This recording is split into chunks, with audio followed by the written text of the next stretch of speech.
네, 현재 이제 부동산 시장을 보게 되면은 이런 매수 심리 자체가 크게 꺾였다라고 보시면 좋을 것 같습니다. 서울시뿐만 아니라 전국적으로 봤을 때 이런 주택 매수 심리 자체가 상당히 불안하다라고 보시면 좋을 것 같습니다.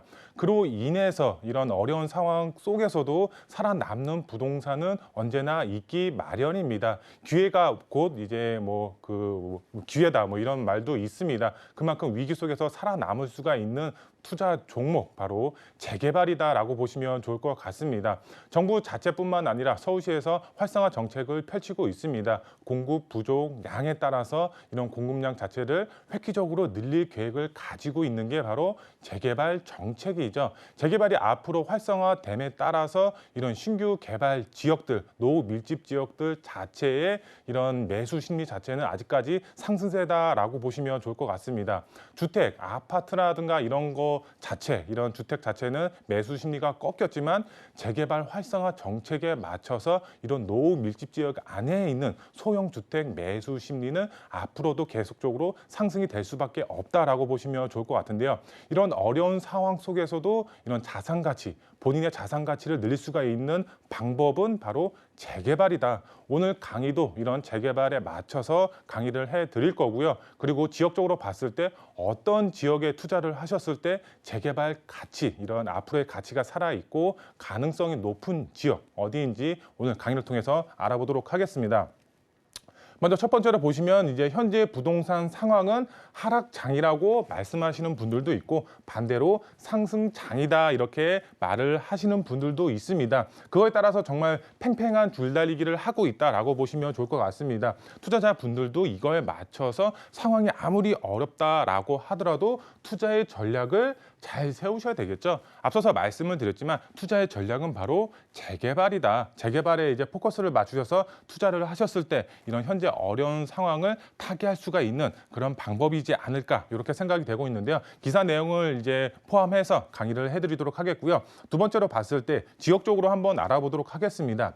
입지가 좋은 곳은 절대 배신하지 않는다. 그만큼 입지가 좋은 곳에 투자를 하신다고 하시면 투자자분들을 절대 배신하지 않는 것이 바로 입지다. 입지가 좋은 곳에 투자를 하셔야 되겠죠. 그만큼 용산입니다. 용산, 입지가 그만큼 좋은 지역 중에 하나이다라고 보시면 될 것 같습니다. 용산 어떤 입지 가치가 있는지 두 번째로 알아보도록 하겠고요. 마지막 세 번째로 봤을 때 교통의 호재가 들어가고 그다음에 재개발 예정지로 가능성이 높은 지역 서대문구에 위치한 홍제동이다라고 보시면 될 것 같은데요. 이 홍제동의 경우는 두 마리 토끼를 다 잡을 수가 있습니다. 개발 호재 플러스 그다음에 재개발까지 동시에 두 마리 토끼를 잡을 수가 있는 그런 지역이다라고 보시면 될 것 같은데요. 홍제동 어떤 그 미래 가치가 있는지 마지막 세 번째로 알아보도록 하겠습니다. 네, 지금 이제 보도 내용을 한번 보도록 하겠습니다. 보도 내용 한번 보시면은 지금 거래 절벽이다, 하락 시그널 이렇게 나와 있습니다. 그만큼 이제 거래 절벽에 따라서 하락장이다라고 얘기를 하시는 분들이 있습니다. 하지만 반대의 경우 공급 부족에 따라서 상승 여력은 아직까지 있다. 미래로 봤을 때 앞으로의 이제 미래 상황을 봤을 때는 공급 부족에 따라서 상승할 것이다. 이렇게 팽팽한 줄달리기를 지금 하고 있다라고 보시면 좋을 것 같습니다. 한쪽에선 하락할 것이다. 한쪽에선 상승할 것이다. 이렇게 엇갈린 반응이 나타나고 있다라고 보시면 될 것 같은데요. 엇갈린 집값 어떻게 될까라고 이제 이런 보도 내용이다라고 보시면 될 것 같은데요. 좀 이제 요약해서 나온 자료가 있습니다. 한번 보도록 하겠습니다. 정부의 하향 안정세 진단했다 이렇게 나와 있습니다. 왜 안정세를 진단을 했을까요? 바로 금리 인상에 따른 이자 부담. 그만큼 금리가 지금 앞으로도 이제 계속적으로 올라갈 것이다라고 예측을 하고 있습니다. 그만큼 이자 부담이 늘어날 수밖에 없겠죠. 이런 이자 부담으로 인해서 주택 매수 심리가 꺾이면은 집값이 안정화가 될 것이다. 이렇게 이제 정부는 진단을 했고요. 그 다음에 봤을 때 중개업소죠. 중개업소 63%가 하락장을 점쳤다. 현장에서 이제 일하시는 분들이죠. 현장에서 일하시는 분들 자체가 지금 매수 심리가 그만큼 꺾여 있고 고객분들이 그만큼 부동산 찾는 분들이 없기 때문에 하락장을 점쳤다라고 보시면 될 것 같고 부동산 매매 시장 약세 지속이 될 것이다 이렇게 나와 있습니다. 정부가 이렇게 하락 안정세를 취할 것이다라고 예측을 했고요. 반대로 상승을 이제 점치신 분들이죠. 만만치 않은 상승 압력 여론이다라고 나와 있는데요. 보시면 시장 안정화 속단하기 아직 이르다라고 나와 있습니다. 이제 부동산 전문가분들이죠. 64%가 집값 상승을 예측을 했습니다. 왜 상승을 예측을 했을까요? 바로 공급 확대죠. 지금 서울시뿐만 아니라 전국적으로 봤을 때 공급량 자체가 상당히 부족하죠. 이번에 이제 대선 후보자들 자체도 공급량 확대에 맞춘 이런 부동산 전략이 대부분이다라고 보시면 될 것 같습니다. 대부분 뭐 300만 원 이상 아니면 200만 원 이상 주택 공급을 하겠다라고 발표를 했습니다. 그만큼 공급량이 상당히 부족하기 때문에 공급 확대 정책을 펼치고 있다라고 보시면 될 것 같은데요. 그만큼 이런 공급이 확대되기 위해서는 얼마만의 시간이 필요할까요? 장기간의 시간이 필요합니다. 이런 장기간의 시간에 맞춰서 공급이 확대가 되기 전까지는 어떻게 된다? 집가는 우상향할 것이다. 이렇게 이제 이해를 하시면 좋을 것 같은데요. 여기 보시면은 최근 집값 하락 시그널이 발표되면서 부동산 시장은 혼돈의 상황을 맞이하고 있다. 이렇게 나와 있습니다. 여기 보시면 전문가들이 지속적으로 누적된 주택 공급 부족에 따른 상승세를 지속적으로 이야기하고 있지만 일각에서는 해외 금융시장 변화 등을 이유로 집값 하락을 점치기도 했다. 이렇게 나와 있습니다. 상승 여력 그다음에 또 반대로 하락 여론 이렇게 팽팽한 줄달리기가 현재 진행이 되고 있는데요. 이런 어려운 상황입니다. 정말 부동산 시장 이제 매수 심리가 그만큼 꺾여 있다라고 보시면 될 것 같습니다. 어려운 상황 속에서도 우리는 어떻게 된다? 투자를 하셔야 됩니다. 투자를 하셔야지 본인의 자산 가치가 늘어날 수밖에 없겠죠. 어떻게 해서든 이제 투자를 하셔야 될 것 같은데요. 일선에서 이제 활동하는 이제 중개업소죠. 업소 분들은 상승장과 하락장에 대한 평가가 팽팽하게 나눠졌다 이렇게 나와 있습니다. 내용을 좀 세부적으로 보시면은 부동산 시장 현재 상황은 어떤가요? 관망세죠. 우선 이제 뭐 대선이라든가 지방선거가 끝나고 나서 투자를 해야 되겠다. 이렇게 이제 관망세로 전환하신 분들이 굉장히 많이 있습니다. 그리고 하락장이죠. 그만큼 매수 심리 자체가 떨어졌기 때문에 일부 지역에서는 하락장으로 접어든 지역들도 굉장히 많이 있다라고 보시면 좋을 것 같은데요. 근데 거기에 극히 일부 지역은 상승 여력이 있습니다. 왜 극히 일부 지역일까요? 앞서서 이제 뭐 아나운서분이 말씀을 하셨지만 GTX 노선이라든가 아니면 대형 개발 호재가 들어가는 지역의 일부 지역은 바로 집가가 우상향하고 있다라고 보시면 좋을 것 같습니다. 위기 속에서 살아남는 부동산은 어떤 것인가요?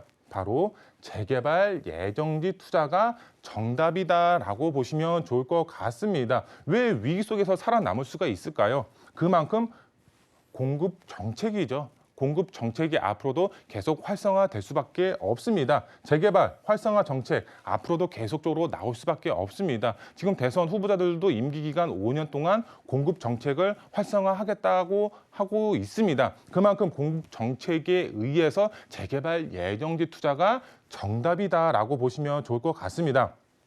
그렇기 때문에 소액으로 아파트를 받을 수가 있는 지역의 가능성이 높은 지역에 투자를 하는 것이 핵심 포인트다라고 보시면 좋을 것 같은데요. 그러면은 정말 개발 가능성이 높은 지역은 어디일지 이게 이제 정말 중요할 것 같은데요.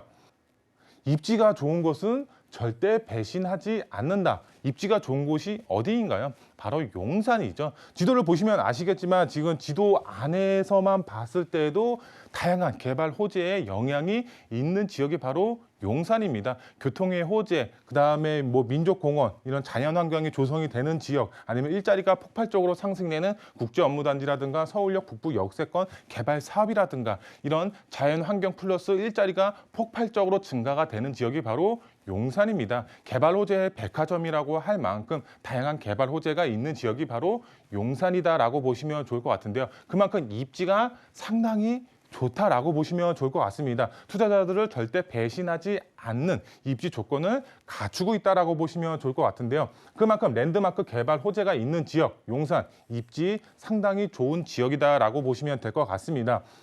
민족공원, 그다음에 국제업무단지, 서울역 북부 역세권 개발 사업 등 여러 가지 대형 개발 호재로 인해서 지가 상승 크게 이루어질 수가 있고 여기에 플러스해서 재개발까지 이루어진다고 하면은 투자자분들 정말 큰 수익 보실 수가 있겠죠.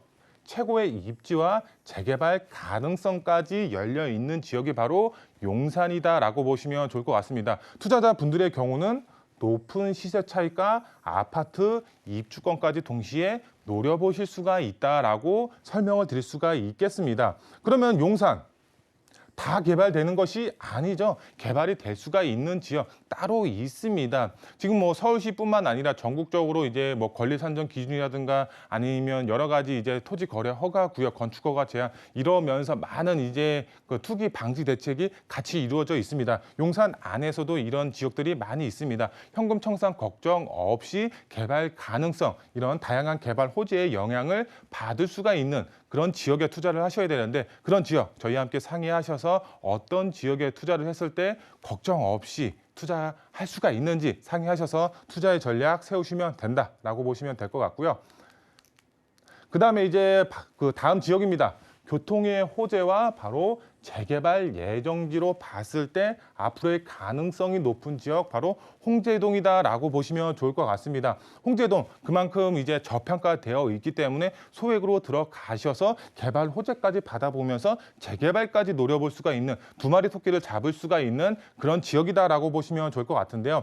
우선 이제 화면을 좀 보시게 되면은 이런 홍제 역세권 지도를 가지고 왔습니다. 보시면 아시겠지만 대부분 빨간색으로 되어 있죠. 이렇게 빨간색으로 되어 있다라는 말은 노후도죠. 노후도가 그만큼 심각하다라고 보시면 좋을 것 같습니다. 재개발에 있어서 노후도 기준이 가장 중요합니다. 무엇보다 이제 중요한 게 노후도 조건인데 노후도가 굉장히 심하다. 지금 임장 활동을 해보시면 아시겠지만 서울에 이런 이제 노후 밀집 지역이 있어. 노후도가 굉장히 심각하네. 여기서 어떻게 살지? 이런 지역이 바로 홍제 역세권에 있다라고 보시면 좋을 것 같습니다. 개발을 할 수밖에 없는 그런 지역이다라고 보시면 될 것 같습니다. 그리고 아래쪽으로 보시면은 교통의 호재, 앞서서 말씀을 드렸지만 바로 강북 횡단선 이런 교통의 호재까지 들어가는 지역입니다. 홍제 역세권 지금은 단일 노선, 3호선 이제 단일 노선으로 되어 있지만 여기에 강북 횡단선으로 인해서 더블 역세권으로 변하는 지역이다라고 보시면 될 것 같은데요.